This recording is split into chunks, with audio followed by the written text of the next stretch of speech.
Bonne année.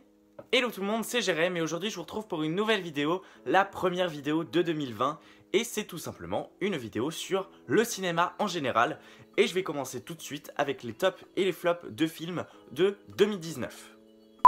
Alors c'est vrai que des films on en a eu beaucoup cette année, des bons comme des moins bons, mais bon je vais commencer par les flops parce que bon quand t'es aux toilettes on regarde pas sa merde bien longtemps.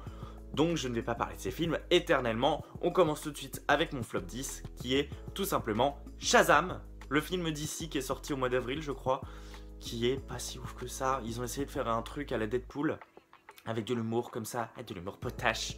Mais honnêtement, c'est pas un super-héros digne d'Iron Man ou de Batman par exemple chez DC, vous voyez ou pas. C'est pas le délire, ça va pas. Le numéro 9 de mon flop, c'est Annabelle 3, La Maison du Mal. C'est tellement dommage parce que j'avais adoré le 2. Le 2, c'était mon préféré de la trilogie. Bon, le 1 a été à chier, c'est vrai, il n'y a que le 2 qui sauvait les choses. Mais là, le 3, le concept était bien parce que ça prend part dans le présent, donc ça fait un peu un Conjuring 2.5. Mais en fait, il y a tellement de choses qu'ils ont essayé de mettre dans ce film, mais qu'ils ont en soi pas développé. Donc il y a beaucoup de choses, mais c'est tellement dommage. Il y a beaucoup d'esprit, par exemple le passeur, tout ça, où tu te dis ah ouais ça pourrait être bien et tout. Mais tu te dis mais la pauvre Annabelle en fait en soi, la poupée dans ce film, c'est pas elle le danger principal, voyez ou pas.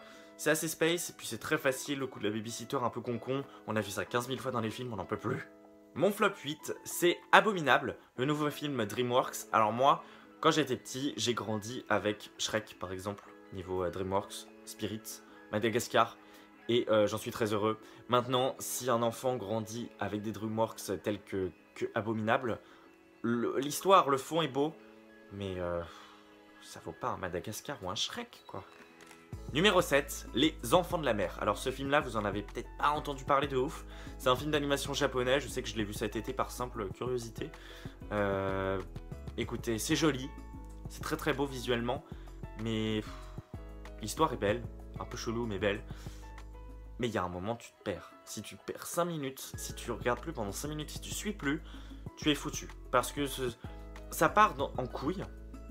Enfin, pas en couille chelou, mais genre, si tu perds un morceau, tu comprends plus rien après, parce que du coup, ce sera... C'est dommage. Mais moi, je sais que j'ai pas accroché forcément à l'histoire qui partait en couille comme ça. Le postulat de base était bien, mais bon, après, bah... Tant pis. Le flop 6 de cette année, c'est Silence, un film de Netflix. Je me souviens même pas quand est-ce qu'il est sorti, au mois de mars, avril. Je sais même plus quand est-ce que je l'ai vu. Si, il est sorti en 2019, oui. Un copier-coller de Sans un bruit, un peu de tout ce genre de film. Bird Box, vous voyez.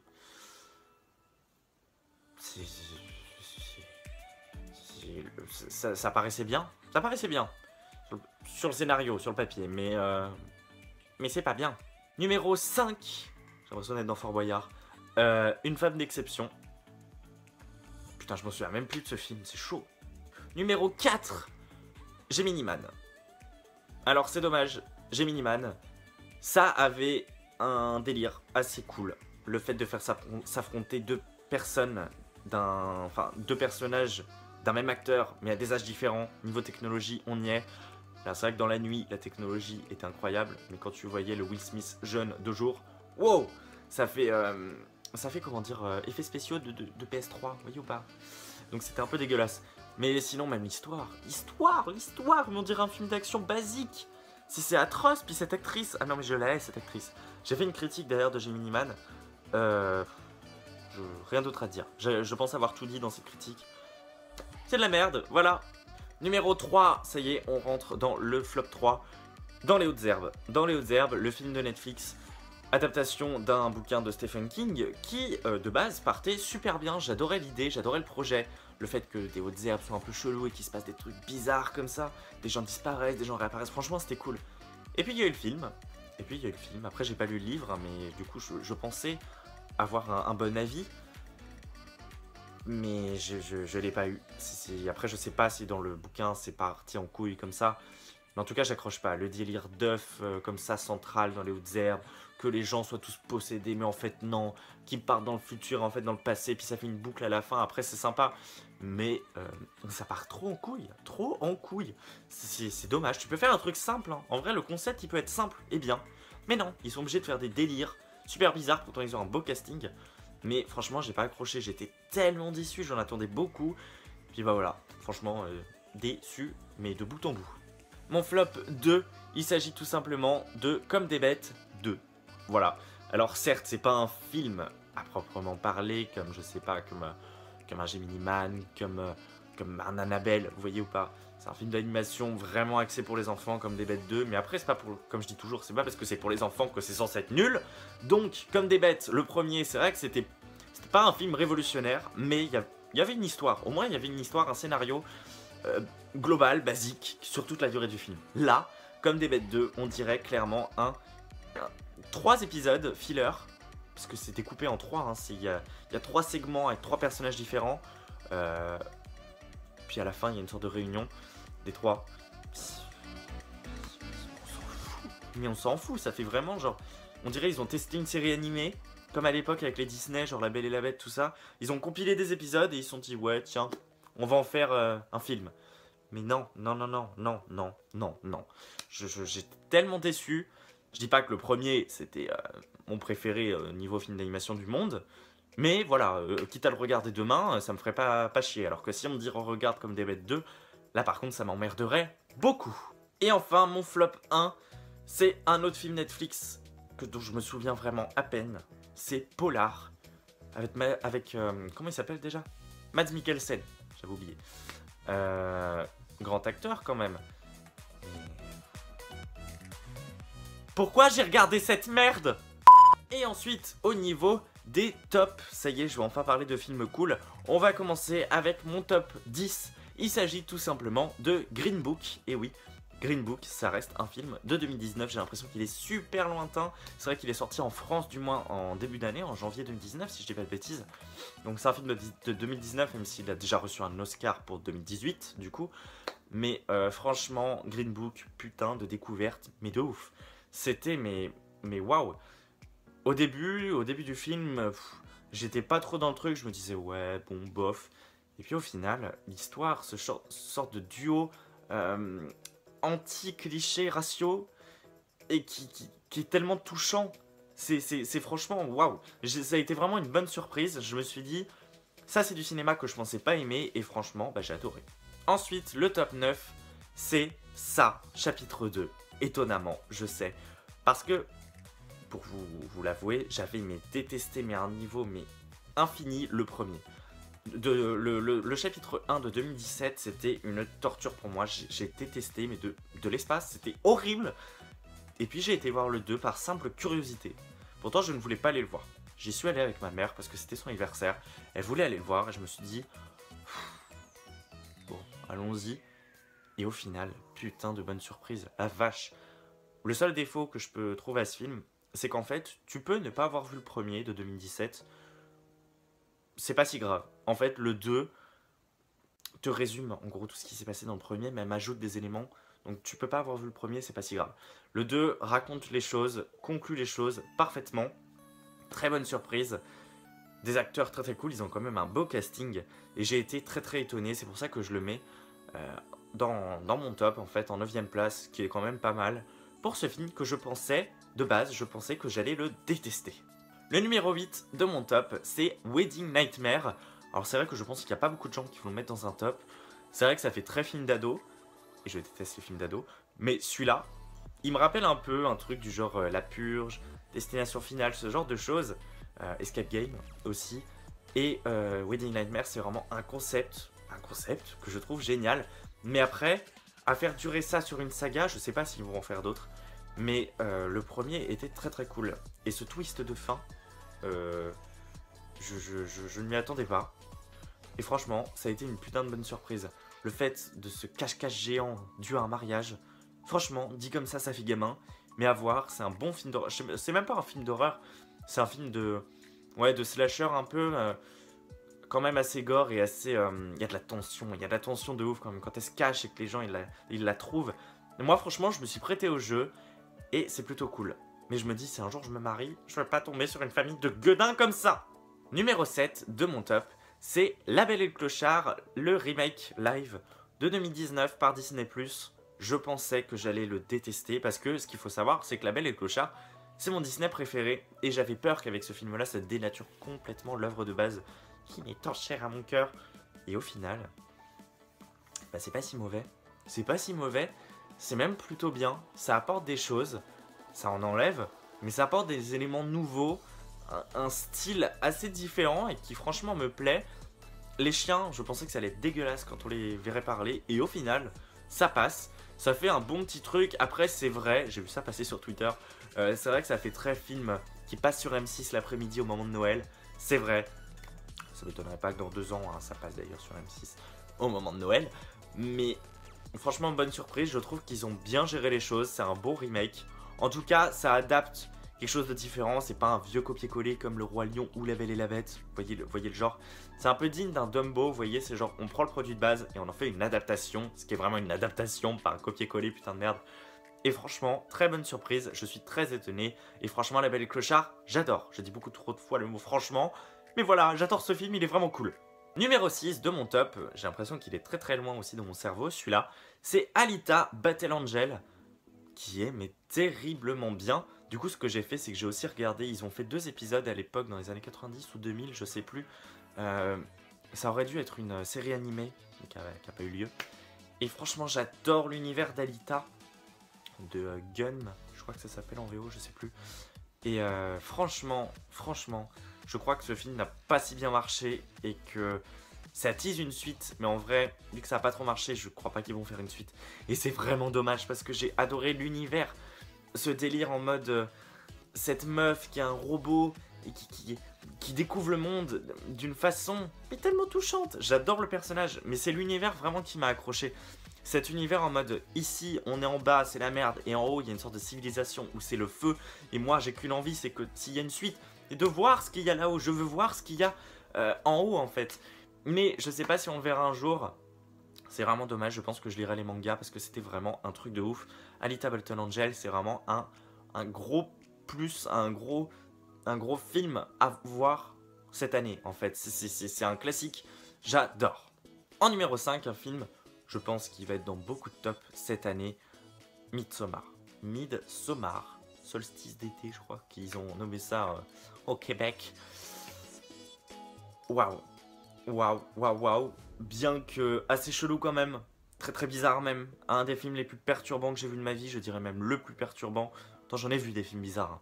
J'ai vu des trucs genre Serbian Film, Mother, Get Out quand même, c'est un film chelou. The Neon Demon. Mais Midsommar. Mais c'est ça qui le rend génial, c'est qu'il est tellement bizarre et malaisant que ça donne une horreur différente. Déjà, tout se passe de jour, donc ça, franchement, c'est cool, ça change. Un film d'épouvante comme ça, assez glauque, de jour, c'est vraiment génial sur cette secte chelou. Si vous l'avez vu, vous voyez de quoi je veux parler. Ceux qui l'ont pas vu, Midsommar, faut aller le voir. Il faut aller le voir. Faut avoir le cœur accroché, parce qu'il y a quand même des images assez glauques, et il dure longtemps, il dure 2h30. C'est une secte, c'est l'histoire d'une secte avec des jeunes qui vont se retrouver dans cette secte malgré eux. C'est vrai que de base ça paraît un peu naze comme ça, mais franchement c'est trop cool. C'est vrai que quand je suis sorti du film je me suis dit mais qu'est-ce que j'ai été voir, qu'est-ce que c'est que cet ovni hyperspace. Et franchement putain de bonne surprise, Midsommar, allez le voir, mais il faut avoir le cœur accroché, je vous le dis. Numéro 4, un film que je pense pas beaucoup de gens cette fois-ci vont le mettre dans les tops, mais parce que j'adore l'ambiance, l'univers, tout ça, c'est Godzilla 2, Roi des monstres. Allez, commencez à me juger, mais moi j'adore. J'attendais vraiment beaucoup, je me suis vraiment intéressé à Godzilla depuis 2014, quand le premier était sorti. Après 2014, je me suis intéressé aux anciens films, aux anciens monstres, etc. Et donc le 2, bah, c'est quand on s'intéresse à l'univers de Godzilla, le 2 c'est une sorte d'apogée, c'est une sorte d'Avengers, vous voyez. Il y a plein d'ennemis principaux des films japonais comme ça qui se retrouvent dans Godzilla 2 et je voulais vraiment voir ça. Et franchement, j'ai pas été déçu. C'est un film de baston, un film d'explosion, un film de... Moi, j'avoue, j'adore les films de gros monstres comme ça, où il y a des gros trucs qui se battent, genre Transformers, tout ça, j'adore ce genre de film. Donc là, avoir des grosses bêtes qui se fight, j'adore. Et puis Godzilla, je trouve ça beaucoup trop cool, l'univers et tout, c'est trop bien. Et ces monstres... Genre Ghidorah, c'est le plus classe de tous les monstres que j'ai vu dans un film de cinéma. Il est beaucoup trop BG. Donc franchement, je sais que Godzilla 2, il a divisé, il a moins marché que le premier. Mais c'est bien dommage parce que vous savez pas ce que vous ratez, ceux qui jugent comme ça, c'est pas possible. Il faut le voir, il faut le voir. C'est le Monsterverse, du coup, l'année prochaine, il affrontera King Kong. Alors, je pense que Godzilla vs Kong, ce sera un peu moins niveau hype que ce 2, parce que le 2, c'était vraiment l'apogée avec plein de monstres. Là, l'année prochaine, il va juste se fight contre King Kong, donc ça pue un peu la race quand même quand on regarde. Mais bon, après, dans le 2, ils ont introduit des nouveaux titans à la fin, donc je pense qu'il n'y aura pas que Kong hein, qui se fightera avec Godzilla. Bref, j'aime trop cet univers. J'ai peur que du coup ça s'arrête après Godzilla vs Kong, mais le 2, c'est trop bien, c'est génial, allez le voir, il est beaucoup trop cool. Mais comment j'ai parlé de Godzilla 2, on dirait un enfant de 8 ans. Genre j'étais là en mode, ouais c'est trop bien. Je suis tiep. Et ça y est, on rentre dans le top 3 de mes films de 2019. Ça a été vraiment, mais vraiment très très dur de les départager, de leur trouver une place. En numéro 3, j'ai mis Parasite, que j'ai vu il n'y a pas très longtemps avant de faire cette vidéo. Je l'ai vu il y a 4 jours. Et franchement, mais pourquoi je l'ai pas vu plus tôt? Pourquoi je l'ai pas vu plus tôt? Alors c'est vrai que ça peut faire peur de base. Un film coréen, je sais, ça peut faire peur à beaucoup de gens. Mais le concept est génial. Puis cette tension, la famille qui du coup va dans une famille... Enfin, la famille pauvre qui du coup va dans une famille riche et qui essaye... Enfin non, je vais pas tout vous spoiler, mais c'est genre beaucoup trop cool.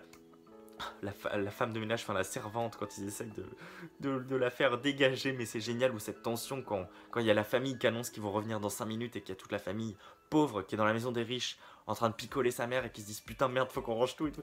C'est trop bien, mais ce genre de film, on peut être sûr, tu peux être sûr qu'il y aura un remake américain dans 3-4 ans, c'est sûr. Et encore je m'avance, c'est sûr. Comme ils l'ont fait par exemple pour Intouchable, comme ils l'ont fait, je crois qu'ils vont le faire pour Dernier Train pour Busan, si je dis pas de bêtises, je crois que c'est prévu. Donc Parasite, c'est sûr qu'il y aura un remake américain parce que le concept est tellement bien que je me demande comment les Américains n'ont pas pu y penser, les génies du cinéma, vous voyez. Et bah comme quoi, les Coréens, ils ont des bons films. C'est le deuxième film coréen que je vois, c'est vrai que j'en ai pas vu beaucoup dans ma vie. Mais franchement, putain de bonne surprise, et franchement, je dis beaucoup trop de fois ce putain de mot, franchement... Allez le voir, Parasite c'est vraiment un truc, faut pas se fier. Je sais que le côté coréen ça peut faire peur à beaucoup de gens. Ils vont avoir une mauvaise image de ce genre de cinéma, ils vont dire ouais c'est bizarre et tout. Non franchement c'est grave bien, en vrai ce film là il serait avec des Français ou des Américains, ce serait aussi bien. Enfin français je m'entends, mais voilà, franchement belle découverte de cette année. Numéro 2 de mon top, un film que je sais que personne, mais personne ne mettra dans son top. C'est un film français. C'est vrai que j'aime pas vraiment les films français, j'ai vraiment beaucoup de mal, ça dépend lesquels. Quand on entend film français, on pense à comédie. Pour le coup, celui-là, c'est pas une comédie, c'est Au nom de la terre avec Guillaume Canet. Ce film est absolument génial et vraiment, vraiment super touchant. Ça raconte l'histoire d'un agriculteur, c'est une histoire vraie en plus, qui a vu que des merdes se passer dans sa vie, dans sa ferme. Et c'est joué par Guillaume Canet d'une façon mais tellement... Waouh! J'ai été voir ça avec ma mère. Souvent on va voir ce genre de film avec nos mères, hein. On fait pas genre. Et on se dit ouais bon ça va être ouf. Et waouh! J'ai pleuré mais comme jamais. Je pensais pas pleurer devant ce film, hein. Je savais même pas de quoi ça parlait, j'avais même pas regardé la bande-annonce. C'est ma mère qui m'a dit viens on va voir ça. Why not? Et waouh! Au nom de la terre, si vous l'avez pas vu, c'est un film qui nous permet déjà de changer de vision par rapport à la France, tout ça, à comment on... Enfin, c'est vrai qu'on pense pas forcément aux agriculteurs, comment ils sont traités. C'est vrai que moi, en tout cas, jeune, je m'y intéresse pas vraiment, mais c'est vrai que quand tu vois ça, tu te dis putain, mais les pauvres, c'est chaud quand même. C'est chaud, leurs conditions. Et c'est une histoire vraie, c'est ça qui est encore plus triste. Allez voir, Au nom de la terre, c'est vraiment une obligation. J'hésitais vraiment à le mettre en première position, mais bon, il y a un autre film cette année qui m'a été beaucoup trop cher dans mon cœur pour que je le descende à une deuxième position.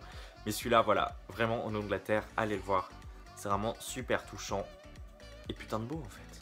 Et le numéro 1, mon top 1 de cette année, le film que genre j'ai été voir 3 fois au cinéma. Pas une seule fois en VO, mais il faut que je le voie en VO parce que du coup j'avais pas de séance en VO, mais je veux absolument le voir en VO.